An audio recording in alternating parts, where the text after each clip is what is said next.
As Harry wraps things up at the Invictus Games, indulging in a bit of tobogganing in the snow, it seems his relationship with Meghan Markle is frostier than the Vancouver weather. It's been sensationally revealed by the Daily Mail newspaper that Prince Harry will be spending Valentine's Day apart from his wife after she flew home early. Now, the Duke and Duchess of Sussex, absurd, isn't it, how they cling desperately to those royal titles, arrived in Vancouver together on Friday by private jet. Obviously, God forbid that they would travel coach on a regular airline. Where would Harry keep his emotional baggage? And I doubt there's enough room in the hold for Meghan's ego. But since they arrived, as fast as her legs could carry her, Meghan has returned to the couple's $12 million Montecito home. And she wants to be with the kids. Do you not think this couple, who are now worth tens of millions, having hoodwinked Netflix and Spotify into parting with a load of cash for not much in return, would have enough of a budget for childcare? Canada is a beautiful country. Surely it will be a nice moment for the two of them to enjoy a snowy break together. They could snowboard, they could ski, or they could enjoy the après ski, which I personally have turned into an Olympic sport. You're welcome. But Meghan's Valentine's Day snub is a shocker. I know that if I was away from Mrs. Dolan on the 14th of February, I'd be in deep trouble and sleeping on the sofa, especially without a good excuse. And Meghan doesn't have a good excuse. They've got an army of staff to look after the kids. Well, the ones they haven't fired in the last 10 minutes. And there's Meghan's mother, Dora. So what is the rush back, Meghan? If they were really desperate for childcare, they could make a long-distance call to Mexico and reach out to Thomas Markle, the loving father that Meghan unceremoniously dumped before the wedding. A caring and sincere man, if a little foolish at times, and someone who hasn't even met his grandchildren. He'd happily do childcare for the next year just to catch up on all of that lost time. What is the problem here? Can Meghan not bear the idea of spending an extra couple of days in the company of gloomy Prince Harry, the world's least happy millionaire? Perhaps even Meghan is a bit tired of his self-serving speeches about character and respect. Has Meghan lost respect for Harry? Well, let's be honest, they are living increasingly separate lives. They attend parties separately. Their careers have taken a different direction. And let's not forget the time that Meghan very publicly rebuffed Prince Harry when he tried to embrace her on the kiss cam at a sporting event. She effectively told him to kiss off. A quote from inside the Sussex camp is that Meghan was missing her kids. What's wrong with you? It's been 3 days. Why isn't your husband your number one priority? I think he should be.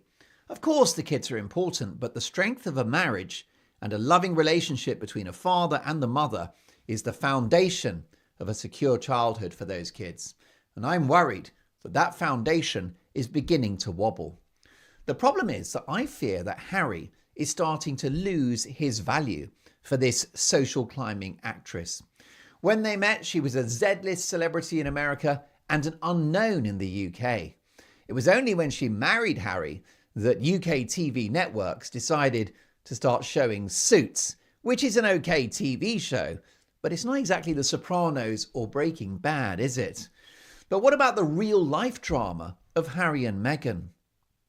Meghan is notorious for using people and throwing them away, especially once they've become surplus to requirements. She did it with her father, her brother, her half-sister. She did it with her devoted film producer ex-husband. She did it with my friends Piers Morgan and Lizzie Cundy, who welcomed her and showed her the showbiz scene in Britain when she was looking for a lucky break. Of course, she got that lucky break when she found a vulnerable, damaged and slightly emotionally broken young prince. And so he fell under her spell.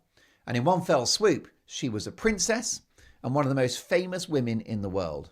So as a result of Harry, she's gained global recognition, aristocratic status, she's rich beyond her wildest dreams, and Harry has even given her 2 lovely children. Well, there won't be many more of those if they keep being apart for Valentine's Day. Now, the scary question for Harry is, does Meghan need Hazza anymore. Her body language and her decision to jet off just moments before Valentine's Day would suggest not. I think Harry's got a target on his back, folks. When the kids are a bit older, with Harry getting ever more gloomy and depressed, and with that famous shock of ginger hair thinning further, she may seek to upgrade to a newer model. She might like to find someone richer than Harry, a tech billionaire from Silicon Valley who can take her lifestyle up a level and potentially bankroll a political career or a return to acting. Of course, I want the couple to survive, but every cloud has a silver lining. And if things don't work out between the couple, I guarantee that would pave the way for an historic reconciliation between Harry and his brother William, between Harry and his father the King, and between Harry and his country of birth. Whilst Harry and Meghan remain married, the feud between the two royal brothers in particular will never end. It makes the Arab-Israeli conflict look like the Queen's garden party by comparison. I wish this couple well, and I hope that they can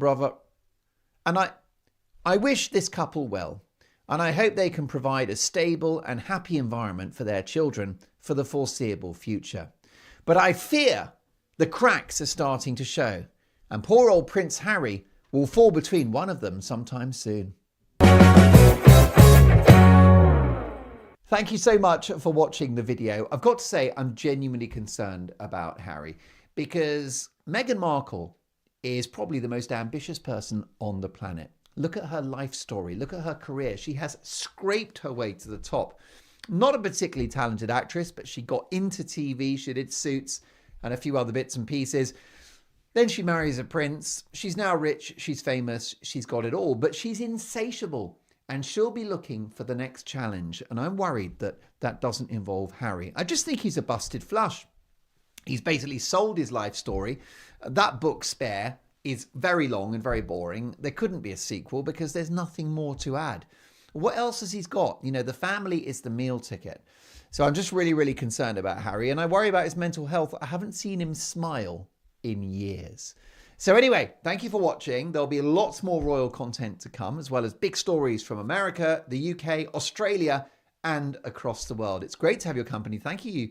Thank you for your support for watching these videos. Thank you for subscribing. And hit the notification bell because I do emergency monologues when news breaks. And I want you to be the first to see them. One other thing, if you'd like to have ad-free versions of my videos, plus written journalism, live videos, and the chance to interact with me directly, and I see those messages and I get back to you, then why don't you head to my Substack, markdolan.com. Look forward to that. I'll see you.